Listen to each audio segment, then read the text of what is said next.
Hello hello, अस्सलाम वालेकुम। वालेकुम अस्सलाम। भाई नेटवर्क बहुत खराब चल रहा है भाई, इसीलिए बात को समझ में नहीं आ रहा। बताइए, हाँ क्या बोलिए भाई आप? आपका नाम क्या है भाई? भाई हम तो कोलकाता से बोल रहे हैं भाई, मेरा नाम शोएब है, मैं तालिब इल्म हूँ। तो वही कुछ सवाल जो आपका नहीं अच्छा लगा था वही हम बोल रहे हैं। हम भी क्योंकि मतलब क्या है हदीस के अंदर ताल्लुक रखते हैं, क्योंकि अभी भी स्टडी करते हैं और हमको उनके बारे में पता नहीं है। आपका बहुत सा वॉइस रिकॉर्डिंग पढ़ा था, सुना था, तो समझ में आया, बहुत सी चीजें समझ में नहीं आया मुझे, इसीलिए आपको उनका कॉल करें। तो जो समझ में आ गया वो अच्छी बात है, उसको मान लीजिए, और जो नहीं समझ में आया है वो आप मेरे से पूछ सकते हैं। प्रॉब्लम ये है ना भाई कि सबसे बड़ी बात है कि जहाँ जाते हैं ना सब अपना तो दलील देता है। जैसे हनफी के पास जाते हैं तो वो अपना दलील देता है, बरेलवी के पास जाते हैं वो अपना दलील देता है, और एनआईडी के पास वो अपना दलील देता है, सब दलील देता है। बात की क्यों माना जा रहा है? प्रॉब्लम में आई हो भाई, हिंदू भी अपनी दलील देता है, ईसाई भी अपनी दलील देता है, यहूदी भी अपनी दलील देता है, कादियानी भी अपनी दलील देता है। तो दलील सबके पास है, लेकिन उसकी बात मानिए जो वो दलील दे जो आसमानी दीन से हो, यानी कि कुरान और हदीस की दलील दे और अमल सहाबा के हिसाब से दे। लास्ट में मैंने एक जुमला बोला, शायद आपने सुना नहीं सही। कुरान हदीस की दलील दे अमल सहाबा के मुताबिक, यानी कि उस पर सहाबा के अमल की मुहर लगी हो, तब तो वो दलील सही है। अगर वो कुरान हदीस को अपने मंतिक कयास से पेश कर रहा है तो गलत है। आप बात समझे? हाँ समझ आपका बात। वो लोग कुरान से देता है, जैसे कि कुरान का आयत को कोट करता है, या फिर कि क्या बोले इसको, नमाज के जब लोग फातिहा बोलते हैं, नामी भी बोलते हैं हम लोग, बोलते नामी, तो उसके बारे में बोलता है कि कुरान में ये लिखा हुआ है कि खामोशी इख्तियार करो। कुरान में फरमा दे जब कुरान पढ़ा जाए तो खामोश रहा करो ताकि तुम पर रहम किया जा सके। तो आयत को पेश करता है लोग, इसका मुकाबले में क्या बोला जाएगा, आपको क्या जवाब देंगे? भाई ये सूरह आराफ की आयत नंबर 204 है कि जब कुरान पढ़ा जाए तो गौर से सुनो और खामोश रहो ताकि तुम पर रहम किया जाए। यही लोग कोट करता है, बोलता है। तो फिर ये जो आयत है सूरह आराफ की आयत नंबर 204, इसमें दो चीजें आ रही हैं कि गौर से सुनना है और सुनने के बाद खामोश होना है। ठीक। अब हनफी लोग क्या करते हैं, वो इमाम के पीछे सूरह फातिहा क्यों नहीं पढ़ते? वो इसलिए नहीं पढ़ते हैं, वो कहते हैं कि देखो अल्लाह ताला कुरान में कह रहा है कि जब कुरान पढ़ा जाए तो खामोश रहो, लेकिन जोहर की नमाज में, असर की नमाज में इमाम साहब तो पहले से खामोश रहते हैं। इमाम साहब सूरह फातिहा पढ़ रहे हैं या क्या पढ़ रहे हैं, ये पीछे वालों को तो आवाज आती नहीं है, तो वो काहे के लिए खामोश रहते हैं? क्योंकि कुरान कह रहा है सुनो और खामोश रहो ना। तो जब कोई सुन ही नहीं रहा है तो खामोश क्यों है? तो इस आयत के ऊपर इनका अमल नहीं है। ये आयत को बीच में से आउट ऑफ कॉन्टेक्स्ट लेके उसको चिपकाते हैं, क्योंकि इसी की अगली आयत जो है आयत नंबर 205 सूरह आराफ, उसमें आता है और अपने रब को याद करो अपने दिल में सुबह व शाम। आप समझ रहे हैं? जी। तो दिल में अपने याद करना है सुबह व शाम। और अल्लाह ताला कुरान में दूसरी आयत में कहता है सूरह हिज्र की आयत में कि हमने 7 आयतें नाजिल की हैं जो बार बार दोहराई जाती हैं। और बुखारी शरीफ की अल्लाह के नबी की हदीस है कि इन 7 आयतों से मुराद वो सूरह फातिहा है जो नमाज में बार बार दोहराई जाती हैं। तो अल्हम्दुलिल्लाह हम इमाम के पीछे सूरह फातिहा पढ़ते हैं, और अल्लाह के नबी ने खुद कहा है, ये मेरे भाई बिल्कुल सही हदीस है, सही अल बुखारी किताबुल अजान हदीस नंबर 756 की, कि उसकी नमाज नहीं जो नमाज में सूरह फातिहा ना पढ़े। तो उसकी नमाज नहीं तो किसकी नमाज नहीं? यहाँ अल्लाह के नबी ने नहीं बताया किसकी नमाज नहीं, औरत की नहीं, मर्द की नहीं, इमाम की नहीं, मुक्तदी की नहीं। ये आम हुक्म है कि कोई भी नमाज पढ़ रहा है چاہے وہ اکیلا ہو، چاہے امام کے پیچھے ہو، چاہے مرد ہو، چاہے عورت ہو، چاہے جوان ہو، چاہے بڈھا ہو، جنازے کی نماز اگر اس کو سورہ فاتحہ آتی ہو تو وہ نماز میں سورہ فاتحہ پڑھے گا. سورہ فاتحہ پڑھنا فرض ہے. جنازہ کی نماز نہیں پڑھنا پڑے گا. کوئی بھی ایسی عبادت جس کو نماز صلاح بولتے ہیں اس میں سورہ فاتحہ پڑھنا فرض ہے، چاہے وہ جنازے کی ہو، چاہے وہ استخارہ کی ہو، چاہے وہ نفل ہو، چاہے سنت ہو، چاہے واجب ہو، چاہے وتر ہو، چاہے 5 وقتی فرائض ہو، چاہے جمعہ ہو. ایسی ہر عبادت جس کو نماز صلاح بولا جاتا ہے اس میں نماز پڑھنا فرض ہے. اصل میں ہم لوگ اس میں نماز میں سورہ فاتحہ پڑھنا فرض ہے. اصل میرے دوست ہے نا وہ اہل حدیث ہیں، تو کچھ حد تک ہم کو بہت سا بات بتایا ہے، تو ہم وہاں سے بہت سی بات تحقیق بھی کیا تو ہم کو کچھ بھی لگا ہے. تو ہم لوگ یہاں تو بہت زیادہ سب حنفی مسئلہ کے سب رہتا ہے، تو نمازیں پڑھنے جاتے ہیں تو ہم لوگ ابھی خوب کر رہا ہے کہ تم ایسا نماز کیوں پڑھ رہے ہو تفاجان کر کے. یہ تو طریقہ پہلے کا تب بوت لے کے پڑھتے تھے نماز، یہ سب کر رہے ہو جاتے تھے گاتے تھے. پہلے تو ہم نارمل حنفی مسئلے کی نماز پڑھتے جیسا پڑھتے تھے ایسے بت لے کے اگر کوئی نماز پڑھتا تھا اس لیے رفع دین شروع ہوا. یہ حنفی مقلدوں کی پتہ نہیں کون سی منطقی دلیل ہے کہ اللہ کے نبی کے دور میں جو منافق لوگ تھے وہ اپنی بغلوں میں مورتیاں رکھ کے لاتے تھے، بتوں کو رکھ کے لاتے تھے، اس لیے اللہ کے نبی نے رفع دین کرنا شروع کروایا. تو میرا پہلا سوال یہ ہے کہ اگر مورتیاں اور بت اگر پیچھے والے لوگ رکھ کے لاتے تھے تو جب نماز شروع ہوتی تھی اور وہ پہلی بار جب اللہ اکبر کہتے تھے تبھی جو ان کے بغل میں مورتیاں دبا کے لاتے تھے بھائی وہ زمین پہ ٹپک جانی چاہیے. اس کے لیے رکوع کے پہلے اور رکوع کے بعد یا اللہ رفع دین کاہے کے لیے کروایا گیا؟ تو اس سے ثابت ہوتا ہے کہ یہ بنا دلیل کے بات ہے. کوئی بت مورتیاں اپنے بغل میں چھپا کے نہیں لاتا تھا اور نہ ہی اللہ کے نبی نے اس کو روکنے کے لیے رفع دین اسٹارٹ کیا. اللہ کے نبی نے اپنے آخری زمانے تک نماز میں رفع دین کیا.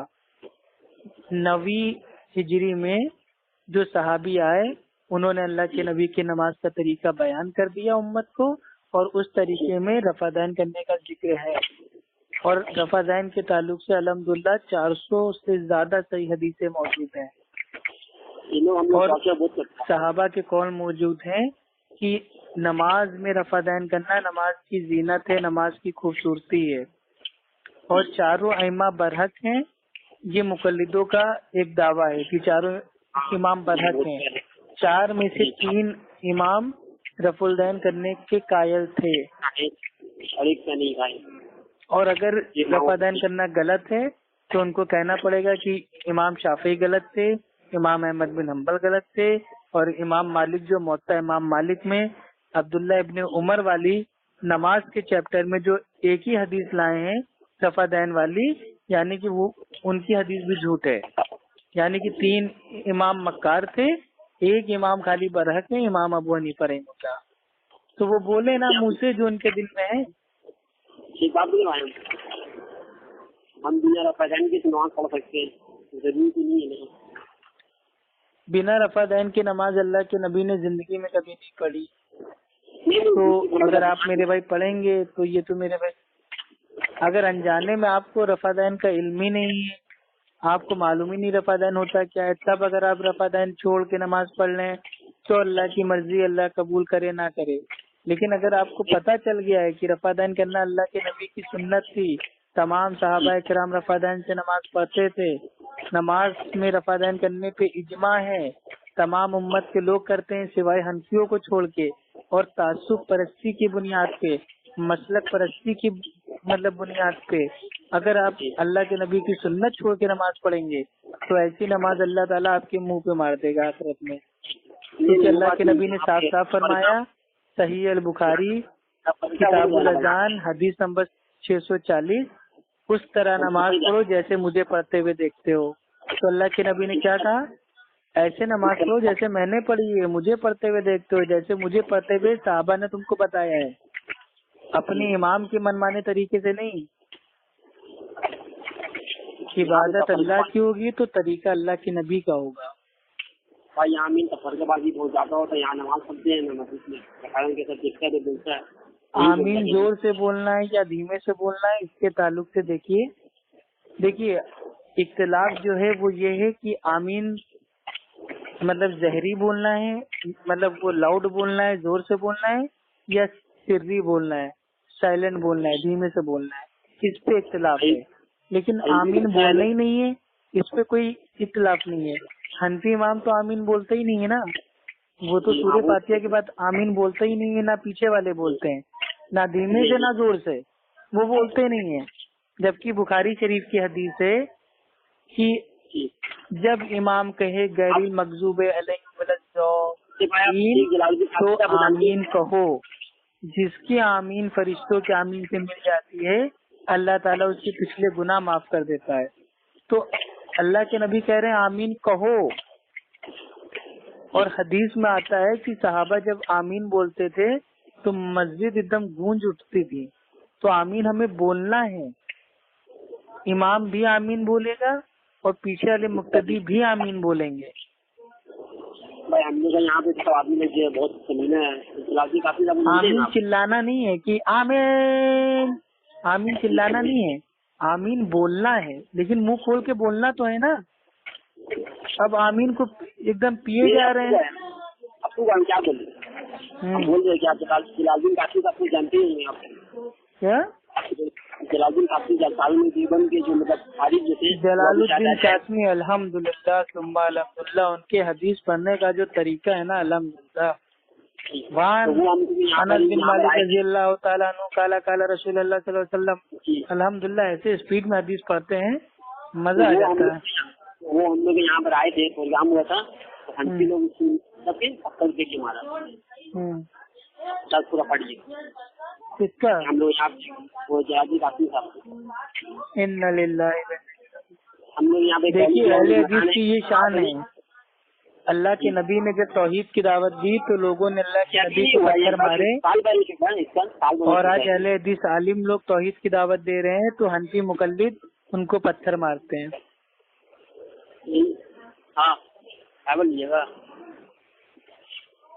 जी और कोई सवाल पूछना है या फोन रखे हैं? नहीं ऐसा नहीं, बस वही पूछना था आपसे। भाई देखिए असल में बात ये है ना, अब मुकम्मल दीन तो मेरे को नहीं आता है, लेकिन मेरे को दीन की जो बेसिक है, बुनियाद है, मुझे दीन की बुनियाद का इल्म है। जो बुनियादी बातें हैं, जो लोगों में गलत फहमी है, मैं उसको दूर करने की कोशिश करता हूँ। और जो हनफी मतलब की जो गंदगी है, जो इसकी हकीकत है, जो इसकी सच्चाई है, जो इसका फितना है, वो मैं पब्लिक के सामने ला के रख देता हूँ कि देखो कुरान हदीस मेरे भाई ये कहता है। हनफी मसलक के जो अकाबिर हैं उनका अकीदा ये है। कुरान हदीस हमारा कितना आसान है और हनफी धर्म ने इस्लाम को कितना मुश्किल बना दिया है। तो मैं सिर्फ इतना ही करता हूँ, मुझे कोई हनफियों को दलील नहीं करना है, हनफियों को गुमराह नहीं साबित करना है।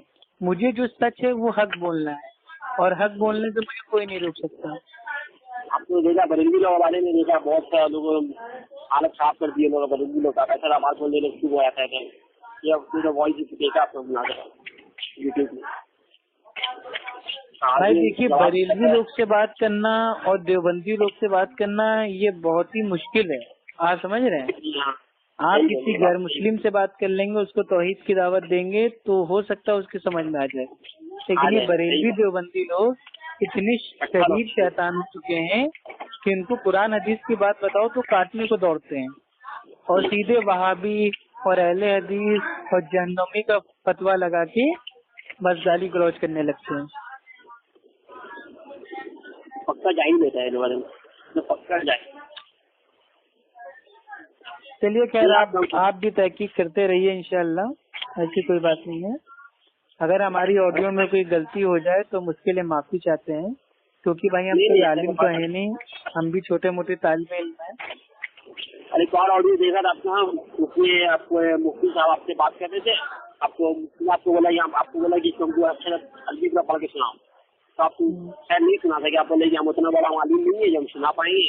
वो बिजात का तारीफ बिजात का बोला था उसको आप भाई। असल में कुछ जाहिल मुफ्ती ऐसे हैं जो अपनी घर में اپنی ماں بہن اماں سے تو ہندی میں بات کریں گے، اردو میں بات کریں گے، لیکن اہل حدیث کے بچے کو دیکھتے ہی عربی کا جن جاگ جاتا ہے، ان کو عربی میں بات کرنے کا شوق ایک دم مطلب اچانک ان کے کھا جاتا ہے. آپ کو بول رہا ہے کہ وہ ہم کو عربی میں سنا پڑے گی. آپ بولے بھائی ابھی ہم کو اسٹڈی بھائی میں انڈین ہوں، میری زبان ہندی ہے، مجھے عربی لینگویج نہیں آتی ہے. میں عربی میں قرآن کو ہجے لگا لگا کے پڑھ لوں گا، لیکن عربی بولنا میرے کو نہیں آتا ہے. اگر میں سعودی عرب میں ہوتا تو میں عربی بولنا سیکھ جاتا. اب میں عربی میں تو مناظرہ کر نہیں پاؤں گا کسی سے. چلیے بھائی، اچھا ٹھیک ہے، اذان کا ٹائم ہو رہا ہے، انشاءاللہ آپ سے بعد میں پوچھنا رہے گا تو آپ کو فون کرے پوچھ لیں گے. جی انشاءاللہ اگر میرے پاس وقت ہوگا تو میں فون اٹھا لوں گا، اور آپ کو جو پوچھنا ہوگا پوچھ لیجیے گا انشاءاللہ. اگر میرے علم میں ہوگا تو آپ کو بتا دوں گا. ٹھیک ہے، میرا نام شبیر ہے. اوکے، السلام علیکم. ٹھیک ہے، السلام علیکم. وعلیکم السلام.